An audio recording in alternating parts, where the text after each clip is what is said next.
and called the binomial distribution.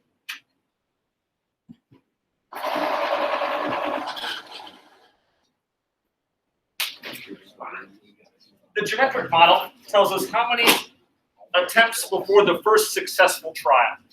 In a binomial distribution, it's a model for any combination of x total successes given n total trials.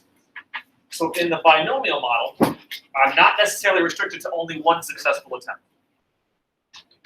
I could have multiple successful trials. And those successful trials can be in any combination. So for example, if I play a baseball game and I go up to bat 5 times, what's the probability of getting 3 hits from any of those 5 at-bats? Those 3 hits could be in any order, any combination of the 5 at-bats. I could get the first 3 hits right away and then strike out the next 2 attempts. I could get a hit, then a strikeout, then a hit. Any combination of those 5 at-bats, how many ways are there to get 3 hits? They can happen in any order that I want them to. Unlike the geometric model, where I can only have one successful trial, and it has to come in the last attempt. Any combination of a given number of successes for the total number of trials. Like I said, it could be in any order. I can strike out the first 2 times, and I can get my 3 hits. I can strike out, hit, hit. Okay.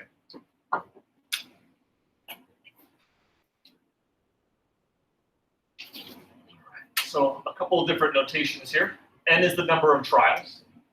P is the chance of success. The only other option is failure, so it would be our Q variable, which is equal to 1 minus P. And X is the number of successes.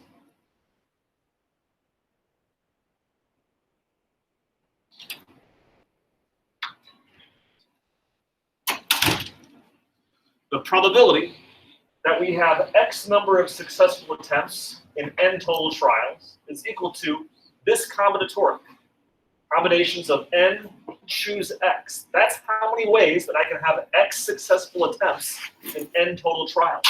There's more than one way to get 3 hits in 5 at-bats, right? Like I just kind of ran through some of those with you. This first combinatoric tells you how many ways that this can be done.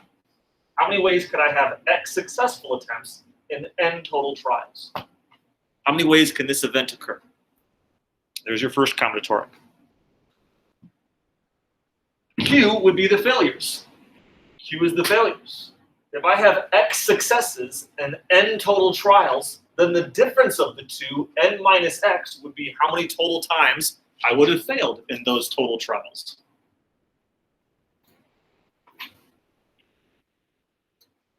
P to the X, P is our successful attempts, so P to the X, I have X total successes, P to the X would be the probability of having that many successes.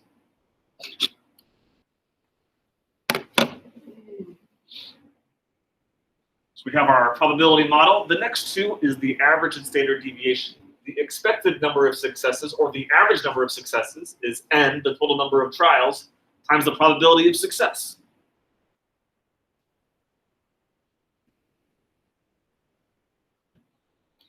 If I flip a coin 8 times, how many heads would you expect me to have? I flip a coin 8 times. 4. How many heads should I probably have? 4, right? Because isn't half of 8 4? Yeah. That's exactly what you're doing here. 8 coin flips, half of them should be heads, so half of 8 makes 4. That's your formula there. The standard deviation in that average, because of the variability in this experiment, the standard deviation in our successful attempts would be equal to the square root of N total trials times P, the probability of success, times Q, the probability of failure.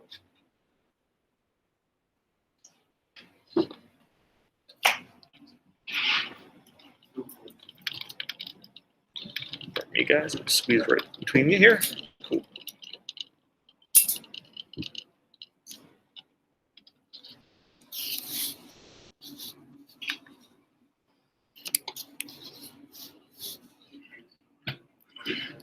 Once again, the big difference between the geometric model and the binomial model is the geometric model restricts us to only one successful trial, and it has to come at the end. In the binomial model, You can have any combination of successes. And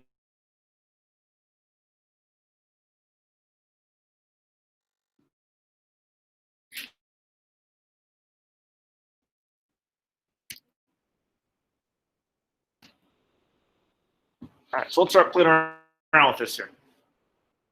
Approximately 14% of the world population is left-handed. So in a class of 20 students, we're going to answer each of the following. Start diagramming out some of this given information. P is the chance that you are left-handed. That's 14%. So what's Q? The chance that you're not lefty. 86. The total number of students, the number of trials would be how many? 20. We're going to find the probability that there are 3 lefties. So in this case, x equal to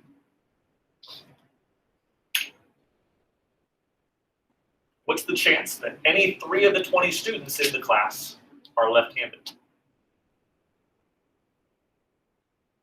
I first need to start with the combinatoric. I need to know how many ways there are to have 3 lefties in a group of 20. Because I can have 3 students be lefty lots of different ways. Lefty, lefty, then Maddox is the, or I get all 3 lefties sitting at this table. Or I can have lefty here, lefty here, lefty here. There's lots of different ways that 3 people could be chosen to be lefties from 20 total students. So I have to figure out how many ways this can be done. Now let's have our failures. Q to the n minus x. So 86% would be the non-lefty probability. If 3 of them are lefty, how many of them aren't? 17. N minus x, 20, the non-left-handed, so 17. Times p of x. So p is the 14% of students that are going to be lefties. Sure. How many ways can this be done? 20 choose 3. These are all the failures, the 17 students that are not left-handed. That's 86% probability. These are all the successful trials, the 3 students that are left-handed.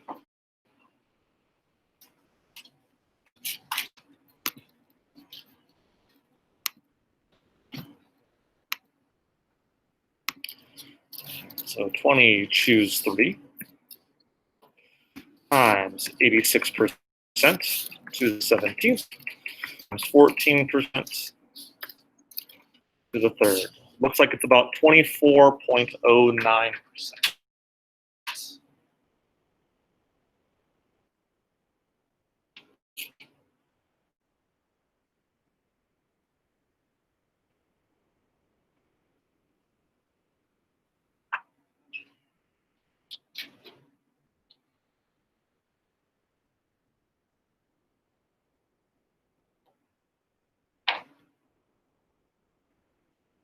Class of 20, there are 2 or fewer lefties. What makes this question different? This could happen lots of different ways, like Casey said. I could have 2 lefties, 1 lefty, or even no lefties. My probability is just the sum of 1 or no lefties. Know that there are 2 lefties, 1 lefty, or no lefties, all right-handed students. Add them all together. Probability that x is less than or 2 is the probability of 2, 1, or 0 all added together.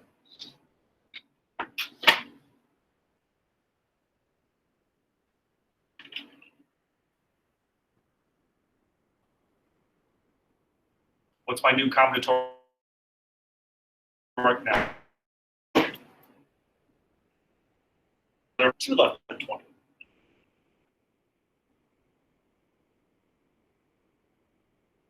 Let's put all the non-left-handed students next How many non-lefties are there if there are 2 lefties in 20? 18. And minus x, 20 minus 2 is 18. Times the 14% for the 2 students that are left-handed.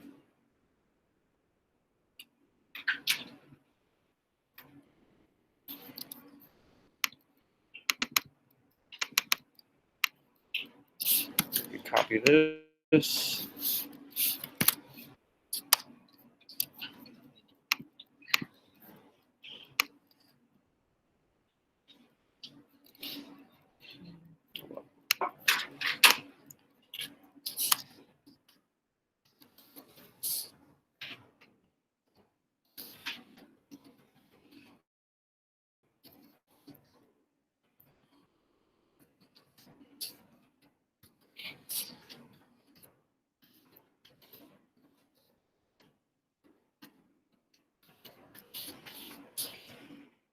Two, 4, 6, 6 for 2.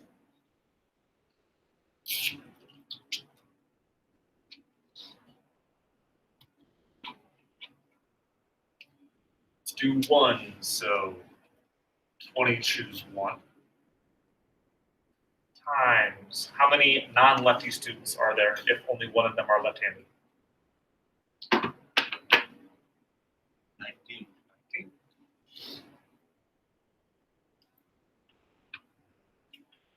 And all the successful attempts, the left-handed students.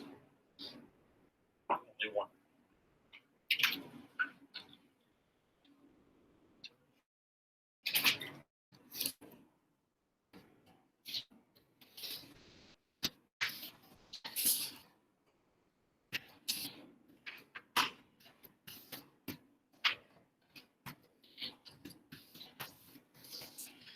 A little bit less, 1595.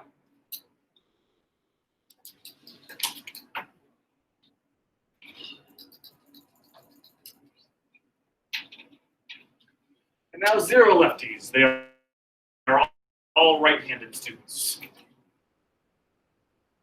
20 choose none of them. What's going to come next? 0.86 to the 20, which is really all I have to worry about because 20 choose 0 is just 1. That doesn't really matter multiplied by 1. There are no left-handed students, so 14% to the 0 is all. The only thing that affects the probability is the 20.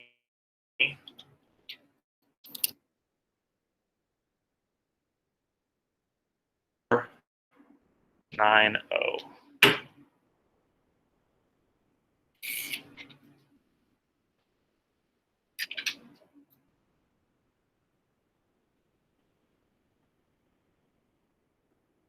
So our final probability is going to be to add all of these together.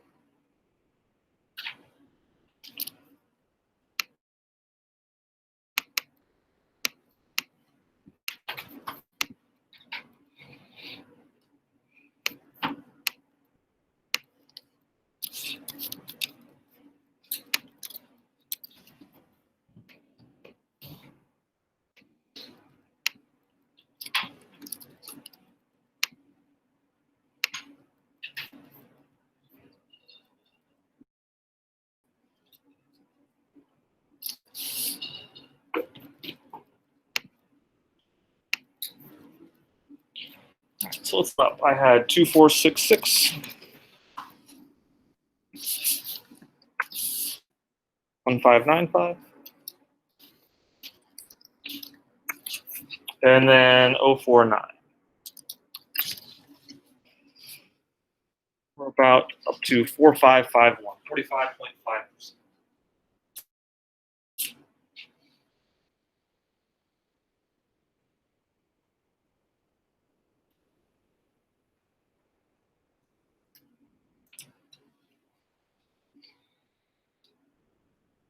A little bit less than half the time, you're going to have 2 or fewer lefties in a class of 20 students. On the next example here, what's the chance that there are more than 3 lefties? What would more than 3 look like?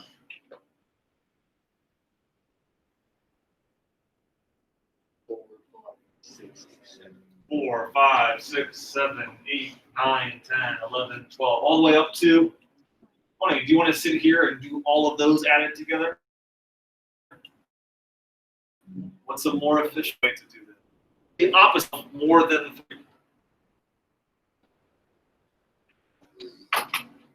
3. More than 3 would be 0, 1, 2, 3 as the opposite. More than 4 or higher. The opposite of 4 or higher would be 3 or less. So let's subtract the probability of 3 or less lefties away from 1.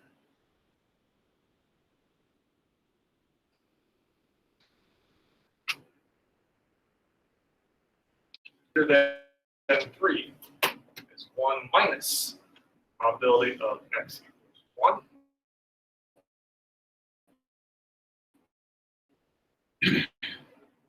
X equals 2.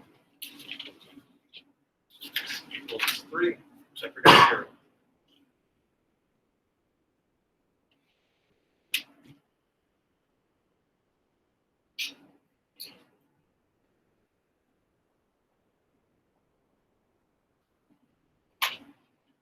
So you don't already have some of those numbers already? 0 is this number. 1 and 2 are each of those two numbers. The only one I'm missing would be 3 already up here, right? Oh, so we're going to take 1 minus this value, this value, this value, and this value.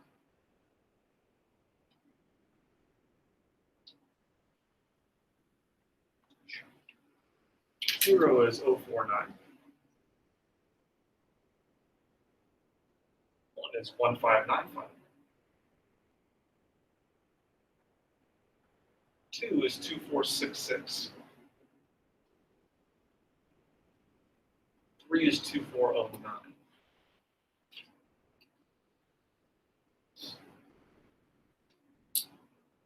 Will be a good approximation of lefties in the class.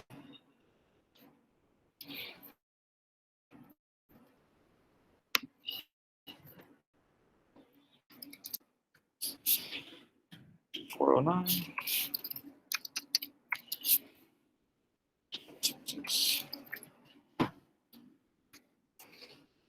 1595. 449.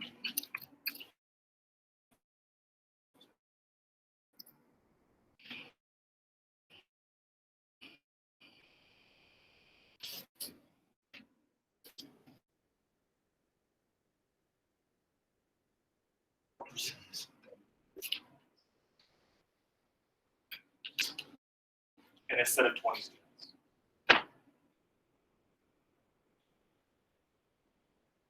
To get the more than outcome, typically it's going to be more efficient to take 1 minus the exact opposite. So the opposite of more than 3 lefties is 0 through 3 lefties. 0, 1, 2, or 3 lefties. We subtract those probabilities from 1.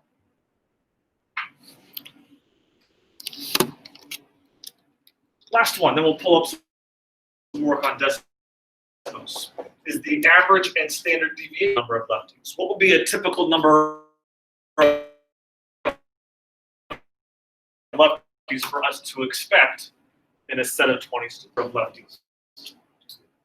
Is the number of trials times the probability of success.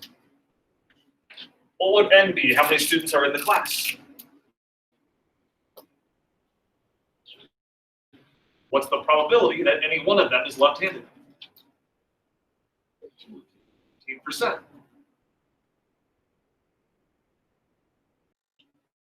So should 14% of the students average?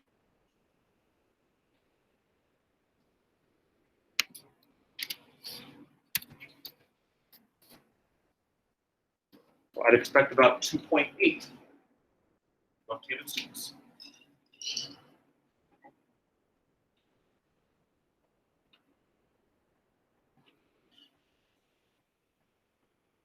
Of course, there's some variability. Sometimes I'll have more lefties, sometimes I'll have left lefties. It just kind of depends on lefties. That would be the square root of n times p. times Q. The number of students times the probability of them being left-handed times the probability of them not being left-handed.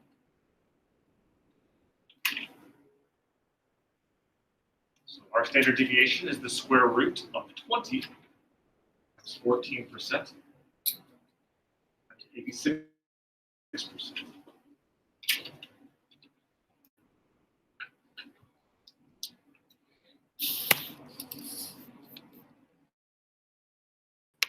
Pull up square roots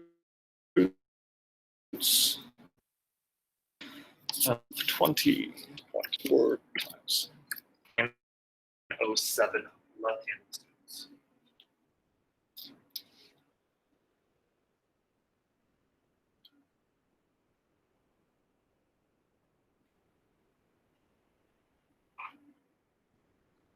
I'd expect approximately 2.8 lefties on average, or different than that, by about 0.4907 lefties. Yeah. Oh, I'm sorry. I sure did, didn't I?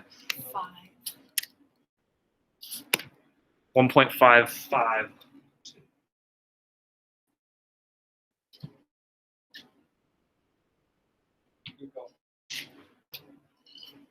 1.55.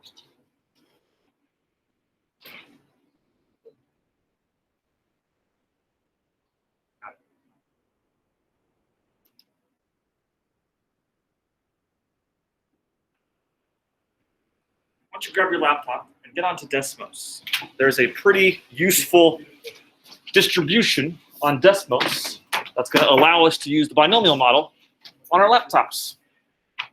Going to do a lot of the heavy lifting for us. Go to desmos.com and open up the grapher.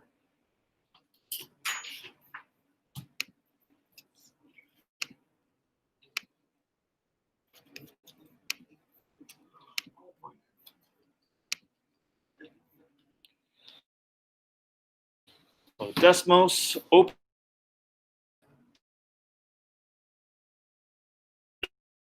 the keypad on the lower left corner.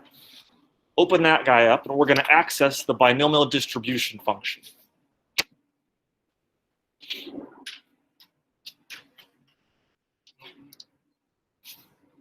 This functions button right here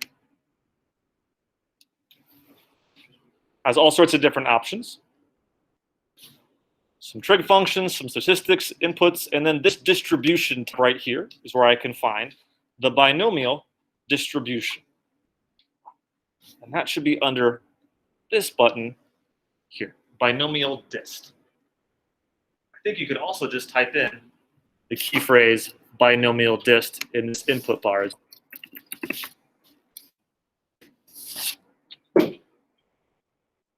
Punch in the button or just type in the phrase binomial dist. I need a couple of inputs. It asks me, all right, we're going to do binomial distribution, but I first need from you the number of trials and the chance of success. Let's just recreate this example.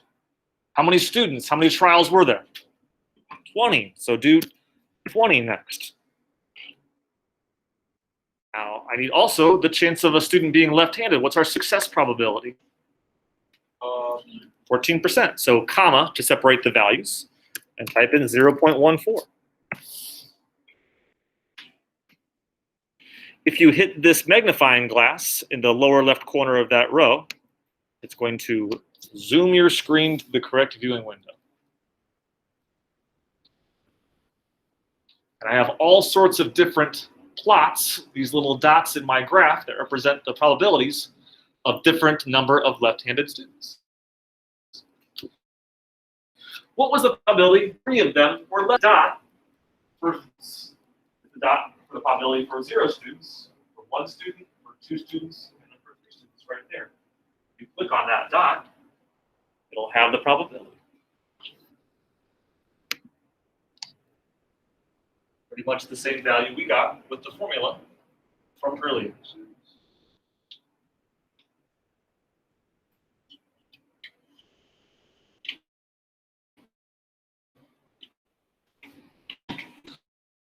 Looking at this graph, why does it kind of tail off here to the right? to tail off right here. I used most of the data little in this room. Now, wouldn't it be pretty unlikely to have like 10, 15 left-handed students in a set of 20 people? It's like never going to happen, right? Almost impossible. Most of the data is around 1, 2, 3, 4 lefties, because isn't that close to the average number of lefties we would expect in the first place? If I should expect 2.8 lefties on average, that's where, within that range, most of this distribution is going to lie. Now, questions 2 and 3 were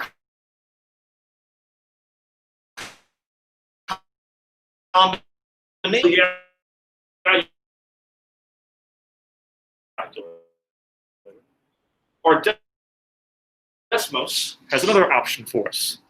This cumulative probability option, once I select that, will allow me to type in a minimum and maximum value. I want to find the cumulative probability of 2 or fewer lefties, of 0, 1, 2 lefties. So our minimum is 0. What's our maximum? 2. Oops. Yeah. Notice how Desmos deselected these different points and highlighted these points because it included those 3 probability values in this total sum. And that's pretty much what we had. Maybe a little bit of rounding error. The same thing. What are you going to type in for our next question? Where it says the probability of more than 3 lefties. How would I adjust my minimum and maximum? Right, more than 3 has to start with, more than 3 means what and higher? 4 and higher. This is where people make a mistake. They see more than 3, so they go 3 all the way up. But more than 3 actually starts with the next student, with 4 ended up. That would be a very easy place to make a simple mistake. So I'm going to change my minimum of 4. And the default maximum is 20. So now it's highlighted the range of points here in the right half of the distribution. For 4 and above, we've deselected 0, 1, 2, and 3 for a total probability of 3, 0, 1. Pretty much what I had right here, save for a little rounding error. Hit the magnifying glass. Yeah, if you hit the magnifying glass in this lower left corner, it will zoom to the correct viewing window on Desmos for you. I had to show you that. Anybody else have any problems getting Desmos loaded up? Because it's going to save you a lot of time. We did in about 60 seconds what it took us 20 minutes to do in class.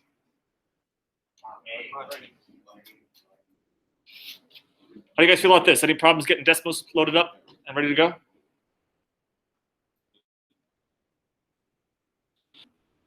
This might be a good short answer question on your quiz.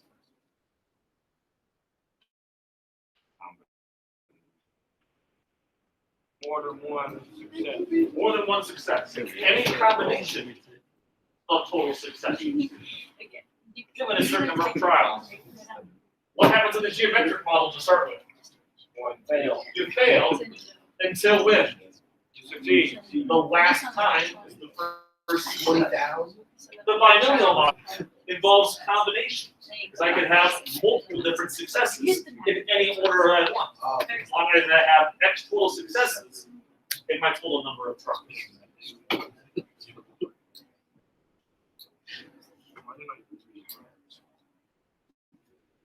All right. Once you leave Desmos, you guys can get on finishing up the rest of